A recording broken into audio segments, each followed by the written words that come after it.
Hello everyone.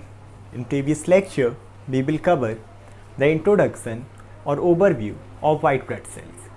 In this video, we will discuss about the properties of white blood cells.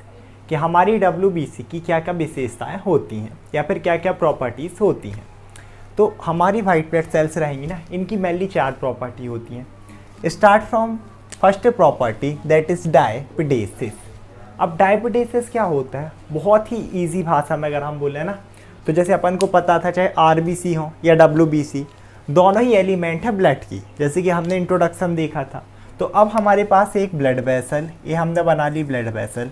अब इसमें RBC को भी in blood vessel से पास होना है। अगर नॉर्मली है तो हम पास बोलेंगे, लेकिन अगर दोनों का साइज एक सा है तो फिर हम बोलते हैं स्क्वीज होना, मतलब कसे रास्ते से निकलना, जैसे कि हमने RBC का डिस्ट्रक्शन देखा था। अब हम क्या देखते हैं कि ये होगी हमारी ब्लड वेसल, और अब यहाँ पर हमारे पास एक WBC, अभी शेप और साइज़ नहीं देखते, जिसका साइज़ भी है कुछ इतना ही। तो अब हमारी WBC अगर इस ब्लड वेसल से मूव करेगी, यहाँ से अगर ये हमारी आगे आ रही है, तो सिंपल सी बात है कि अगर ये मूव करेगी तो अब एकदम कसी हुई है तो स्क्वीज़ होके खिसक के निकलेगी। तो ये जो इसकी स्क्वीजिंग है ना, या फिर मूवमेंट, ये स्क्वीजिंग मतलब जो पास हो रही है हमारी WBC, इसे ही बोला जाता है क्या, डायपिडेसिस। मतलब एक ऐसी प्रोसेस जिसमें हमारी वाइट ब्लड सेल्स एक नैरो कैपिलरी से स्क्वीज होती हैं, उसे हमने बोला diapedesis. So it is the process by which the white blood cells squeeze through the narrow blood vessel, जिसमें नैरो मतलब पतली ब्लड वेसल से पास हो रही हैं। ये फर्स्ट प्रॉपर्टी थी। सेकंड जो प्रॉपर्टी है दैट इज एमोबॉइड मूवमेंट। अब एमोबॉइड मूवमेंट को सीधे यहाँ से निकाल लो, अमीबा पढ़ा होगा ना अपन 10th-12th में सबने प्रैक्टिकल बनाया होगा। अमीबा का डायग्राम इस तरीके से, जिसका कोई शेप ही नहीं होता, ऐसे बना दो अमीबा, जिसका कोई शेप ही नहीं, अपन बोलते हैं ना इरेगुलर शेप। सेम ऐसी प्रॉपर्टी भी कुछ ऐसी है। एमोबॉइड मूवमेंट का क्या मतलब है, WBC का शेप चेंज होना। क्या है, the protrusion of the cytoplasm and change in shape of WBC। Protrusion का क्या मतलब होता है कि साइटोप्लाज्म का मूवमेंट आप बोल सकते हो, कि जैसे इसके अंदर क्या है, साइटोप्लाज्म भरा हुआ है।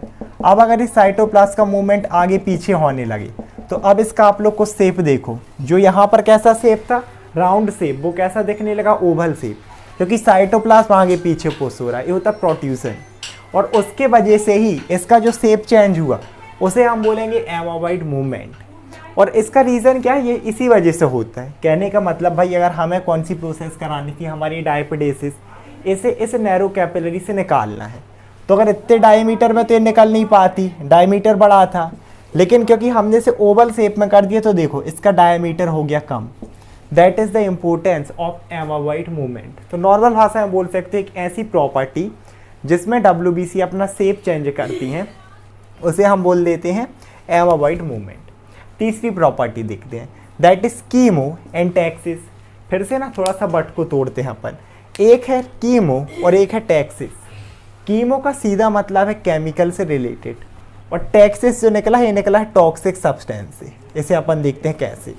अब एक्चुअल में इसमें क्या होता है कि ये भी हमारी WBC का मूवमेंट ही रहेगा, जैसे हमने वाला था डायपिडेसिस, इसमें भी मूवमेंट होगा WBC का, लेकिन कहाँ होगा कि मान लो WBC कहाँ जाएगी, ऐसे तो फालतू में तैरेंगी नहीं।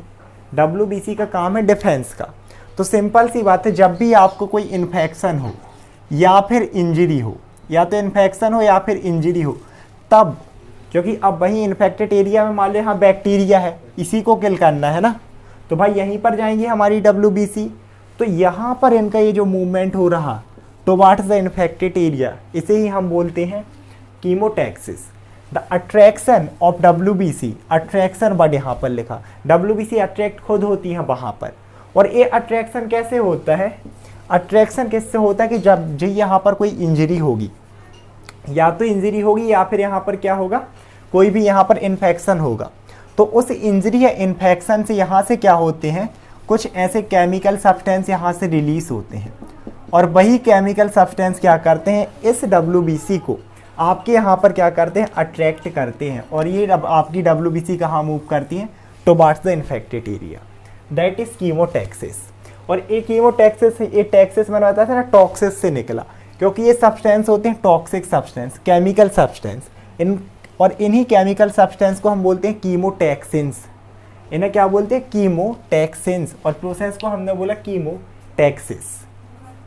आगे देखते हैं, हमारी लास्ट प्रॉपर्टी है फैगोसाइटोसिस। तो वैसे तो जो मेरे लेक्चर देखता आ रहा होगा उसे फैगोसाइटोसिस बहुत अच्छे से पता होगा।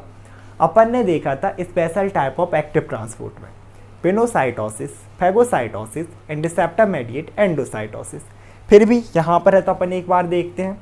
जैसे 3 वर्ड से मिलकर बना है, पहला है फैगो, दूसरा है साइटो एंड तीसरा है सिस। सिस जैसे हमने एरिथ्रोपोइसिस देखा, हीमोपोइसिस देखा। सिस का मतलब आप लोग समझ गए कि प्रोसेस, साइटो का मतलब सेल, बचा फैगो। फैगो का मतलब होता है एनगल्फ करना, निगलना। तो सेल की एक प्रोसेस होगी, सेल की एक प्रोसेस होगी जिसमें सेल किसी को भी निगलेंगी। समझ में आया? मतलब एक ऐसी process, the process by which WBC engulf the bacteria mainly foreign particles, virus भी हो सकते हैं, फॉरेन बॉडीज। और मेनली ये जो प्रॉपर्टीज है ना वैसे फैगोसाइटोसिस की, अपनी पूरी WBC शो नहीं करती हैं। मेनली न्यूट्रोफिल्स, मोनोसाइट, फिर यही मोनोसाइट मैक्रोफेजेस बनती है, यही शो करती हैं। सेम ऐसे डायपेडेसिस वाली भी जो प्रोसेस थी ना, एमोबाइड मूवमेंट, ये भी यही शो करती है, मेनली न्यूट्रोफिल्स एंड मोनोसाइट। तो फैगोसाइटोसिस एक ऐसी प्रोसेस है जिसमें आपकी WBC क्या करेंगी? किसी एक फॉरेन बॉडी को एनगल्फ करेंगी। एक बहुत अच्छा एग्जांपल देखते हैं। हमारी चारों प्रॉपर्टी एक साथ कवर होंगी। कैसे? हमने क्या किया कि हमारे पास ये ब्लड वेसल थी जो कि अपन ने अभी देखा। हमारे इस एरिया में क्या होता है, किसी भी एक पार्ट में यहाँ पर हुई इंजरी। अब जैसे ही यहाँ पर इंजरी होगी, सिंपल सी बात है भाई, यहाँ से केमिकल सब्सटेंस रिलीज होंगे और वो केमिकल सब्सटेंस रिलीज होंगे और क्या करेंगे? इस WBC को अट्रैक्ट करेंगे। ये हमारी WBC है, कहाँ? टुवर्ड्स द इन्फेक्टेड एरिया, इनने अट्रैक्ट किया। ठीक है, तो अब ये जो अट्रैक्शन तो हुआ, चलो यहाँ तक क्लियर। अब क्या होने लगेगा कि अट्रैक्शन की वजह से यहाँ पर मूव करेगी, यहाँ पर मूव करेगी।